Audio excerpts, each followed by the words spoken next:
दोस्तों, कभी कभी ऐसा होता है कि हमारे अपने हमसे दूर हो जाने के बाद भी किसी न किसी वजह से जुड़े रह जाते हैं। आज की कहानी भी कुछ इसी तरह की है।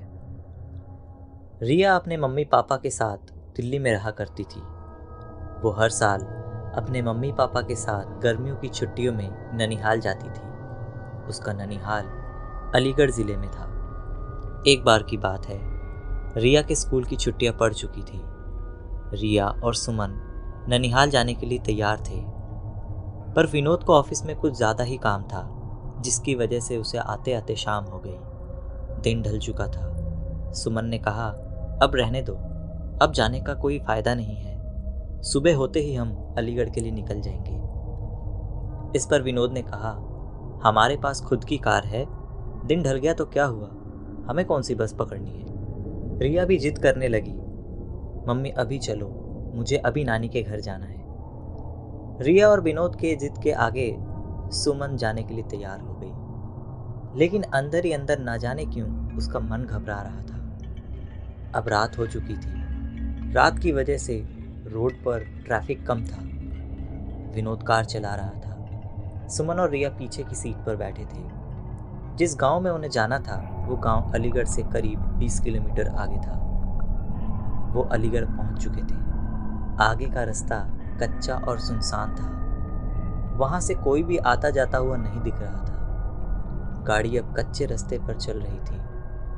थोड़ी ही दूर चलने पर गाड़ी अचानक रुक गई। रिया ने पापा से कहा, पापा क्या हुआ, गाड़ी बंद कैसे हो गई। विनोद ने कहा, पता नहीं बेटा, मैं उतर कर देखता हूँ। सुमन ने कहा, जल्दी देखिए और यहाँ से चलिए, कितना सुनसान रास्ता है ये, मुझे कुछ ठीक सा नहीं लग रहा है। कार से उतरकर विनोद ने गाड़ी के बोनट को खोल कर देखा। गाड़ी में कोई कमी नहीं दिख रही थी। वो दोबारा से कार के अंदर आकर बैठ गया और कुछ सोचने लगा। तभी सुमन ने कहा, क्या हुआ, चलिए।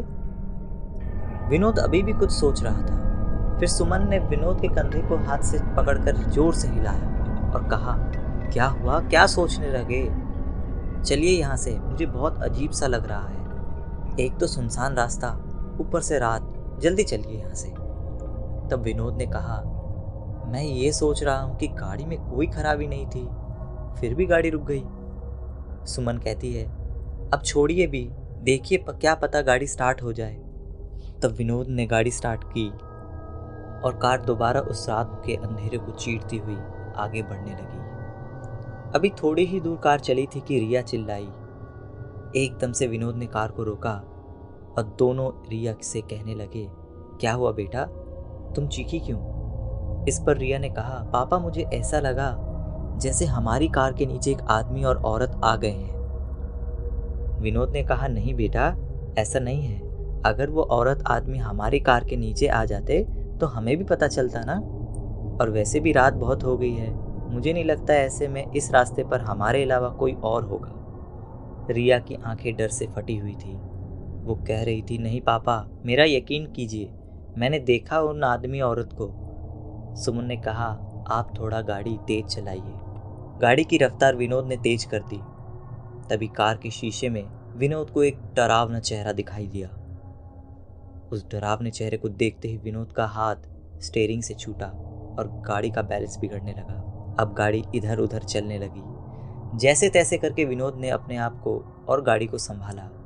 तभी सामने एक आदमी और औरत दिखाई दिए जो गाड़ी रोकने का इशारा कर रहे थे, लेकिन विनोद ने गाड़ी नहीं रोकी, बल्कि गाड़ी की रफ्तार और भी तेज कर ली, क्योंकि अभी तक जो वह रिया की बात पर विश्वास नहीं कर रहे थे, और अचानक से उन दोनों आदमी औरत का ऐसे कार के सामने आना और लिफ्ट मांगना सुमन और विनोद को डर से भर देने के लिए काफ़ी था। विनोद तो पसीने से लथपथ गाड़ी को अंधाधुंध रफ्तार में भगाया जा रहा था। तभी ये क्या, वो औरत और आदमी जिनको विनोद ने पीछे छोड़ा था, वो फिर से सामने खड़े थे और गाड़ी रोकने का इशारा कर रहे थे। अब उन तीनों की जान मुंह को आ गई थी। तभी अचानक सुमन का फोन बजा। दूसरी तरफ सुमन का भाई अर्जुन बोल रहा था। वो पूछने लगा, दीदी कैसी हैं आप। सुमन ने कहा, भैया हम घर ही आ रहे थे, यहाँ कुछ भी ठीक नहीं है, इस रास्ते पर कुछ गड़बड़ है। और सुमन ने उन दोनों आदमी औरत की बातें अर्जुन को बताई। तभी अर्जुन ने कहा, दीदी आप चिंता मत करो, मैं अभी आता हूँ। और 10-15 मिनट बाद ही अर्जुन वहाँ रास्ते पर खड़ा दिखाई दिया। विनोद ने गाड़ी रोकी और कहा, अच्छा हुआ अर्जुन तुम आ गए, पता नहीं क्या हो रहा था हमारे साथ, कुछ समझ नहीं आ रहा था। अर्जुन ने कहा, कोई बात नहीं जीजा जी, मैं आ गया हूँ ना, अब आपको कोई प्रॉब्लम नहीं होगी। अर्जुन भी कार में बैठा और कार घर की तरफ चल पड़ी।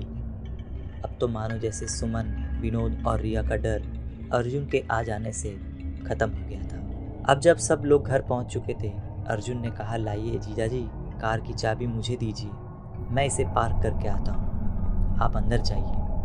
विनोद ने कहा, ठीक है, और चाबी अर्जुन को दे दी। जैसे ही रिया और उसके मम्मी पापा घर के अंदर एंटर हुए, तीनों चौंक पड़े। घर में सब लोग रो रहे थे और सामने किसी की लाश पड़ी थी।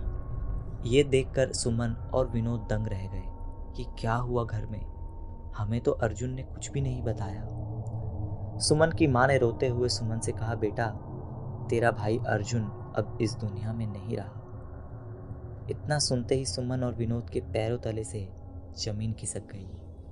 सुमन को विश्वास नहीं हो रहा था, क्योंकि जो भाई घर के बाहर तक उसके साथ कार में आया, उसी की लाश घर के अंदर पड़ी हुई थी। ये देखने के लिए कि कहीं ये मेरा वहम तो नहीं, सुमन ने अर्जुन के चेहरे से कफन हटाया। लेकिन ये सच था, सामने जो लाश पड़ी थी वो अर्जुन की। सुमन के पिता ने बताया कि रात के 9 बज रहे थे, अर्जुन अपनी बाइक से घर आ रहा था।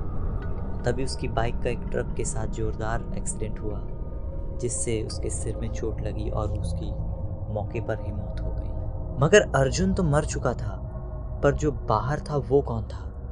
इस कहानी के बारे में आपकी क्या राय है? कमेंट सेक्शन में देना बिल्कुल मत भूलिएगा। और कहानी अच्छी लगती है तो कहानी को लाइक करें और चैनल को सब्सक्राइब करें। मिलते हैं अगली कहानी में। धन्यवाद।